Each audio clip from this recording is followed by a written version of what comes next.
A family of 8 needs your help after a fire destroys their home. This mom just thankful no one was hurt. They shut down the lodge for a dangerous stunt. I call it ridiculous behavior, and we will not tolerate anyone taking over any freeway or any public street in the city of Detroit.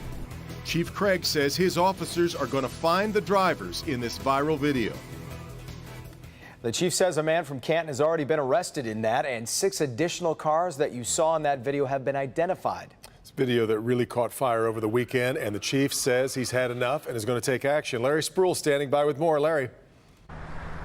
Good evening, Devin and Jason. Both Michigan State Police and Detroit Police say they would not allow this to happen here on the Lodge or any of our highways here in Metro Detroit. And right now they are looking for people who put other drivers in danger.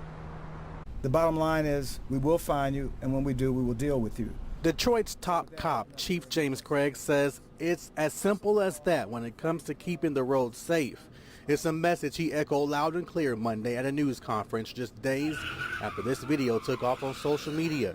It shows several people spinning out of control on the Lodge, doing donuts and blocking lanes of traffic at the same time. So these incidents were occurring northbound at Livernois.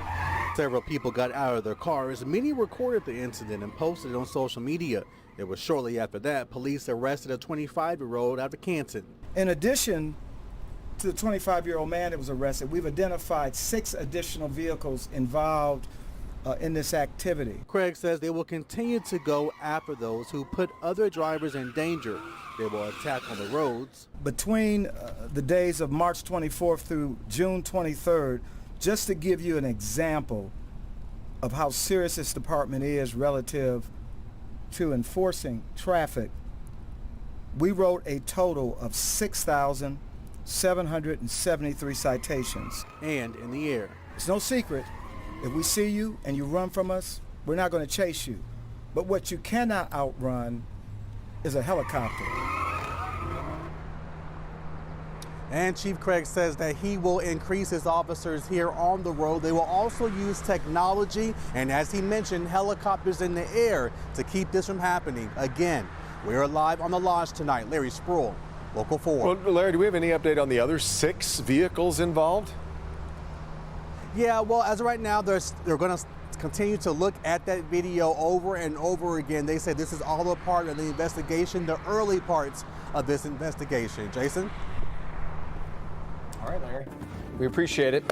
It was so hot out there today. Fill in your joke right through That's there. exactly right. We're frying eggs on sidewalks and things. The humidity not helping things either. Let's bring in Ben here on a Monday. Always worried about storms when it feels like this in the afternoon. We definitely are, although that chance is pretty slight today. It gets much better as we get later into the week.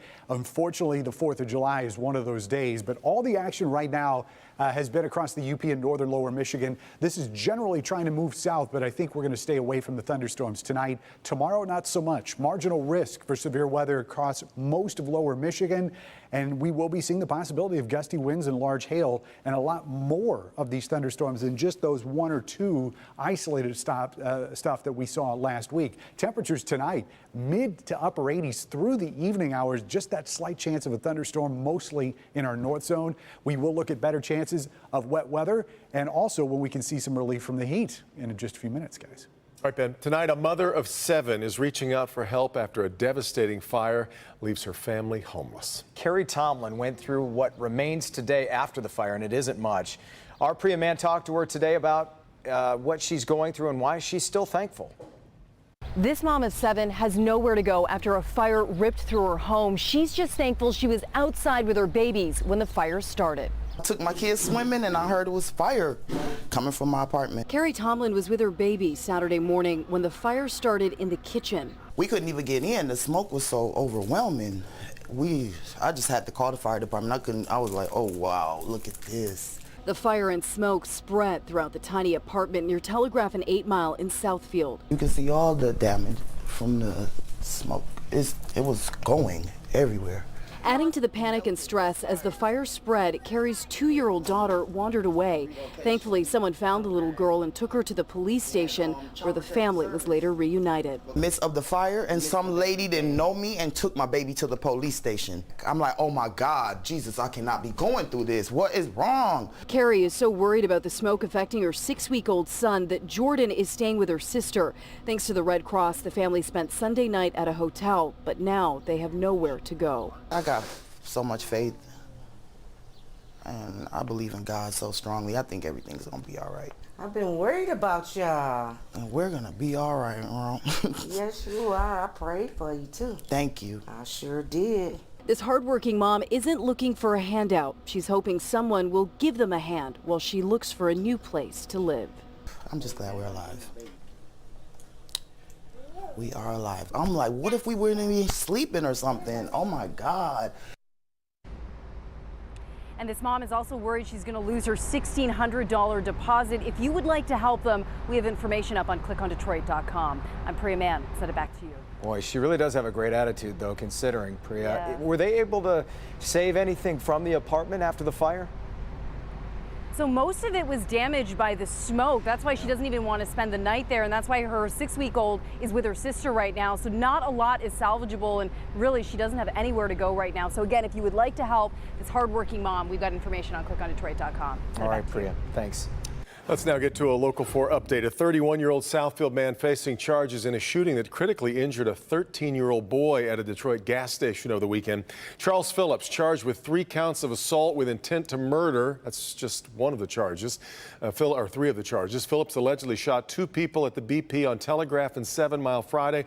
Right now, 13-year-old Demarion Johnson is still in critical condition. An elderly Dearborn doctor faces the man who stabbed him 16 times, leaving him for dead. Judge sentenced Emmanuel Vaughn to spend the next 1 to 4 years in prison. Back in October, Vaughn left the 75-year-old doctor unconscious after he punched him in the face and stabbed him repeatedly. This morning in court, the victim told the court he was never going to be the same. I now know firsthand how it is to be scared every day, to not sleep every night, to be easily startled, and to remain in ongoing chronic pain. Doctor also told the court that he wouldn't be alive today if his family hadn't checked on him when he didn't show up at home after the beating. An alleged out-of-control driver accused of hitting and killing a 15-year-old boy with his car on Detroit's west side will now go to trial. The haunting video of that crash that killed Donnell Johnson was shown in court today. This image is just before the accident. One investigator said the alleged driver, Decarius O'Neill, was driving 70 miles an hour on that neighborhood street last month. And one witness told the court what made him go outside right before the crash. I seen up to 3 cars speeding down the street. The first car that came by, it was a white one. It really caught my eye. It was flying highway speed down the street. O'Neill will be back in court 1 week from now. We'll keep you updated on this case. Developing foreign policy issues swirling around the White House tonight. First, Iran breaches the 2015 nuclear deal. And then there are lingering questions and strong reaction to this, the president's history-making steps into North Korean territory. Today, Washington is asking what prompted President Trump to take this hastily arranged history-making step into North Korea. A surprise echoed by Kim Jong-un. I've never expected to meet you at this place. The president becoming the first sitting U.S. president to cross the demilitarized zone and onto North Korean soil on Sunday. It's just an honor to be with you. The president today trying to cast the meeting in hopeful terms, but critics wonder if the president gave up a strategic advantage in elevating the North Korean leader and whether this made-for-TV moment was just that. Dictators generally don't trust anybody, so I'm not really quite certain whether this bromance diplomacy is really going to lead to a denuclearization agreement. The administration is pushing back against a New York Times report that new nuclear negotiations the 2 leaders agreed to restart would be a freeze. Analysts questioning if that means Pyongyang would keep its nuclear arsenal. What we want them to do is destroy some of them with verification, curb their use, not just freeze new production.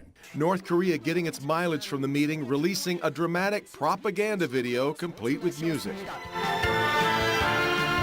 The nuclear deal with Iran is also in focus as Tehran has broken a nuclear fuel stockpile limit.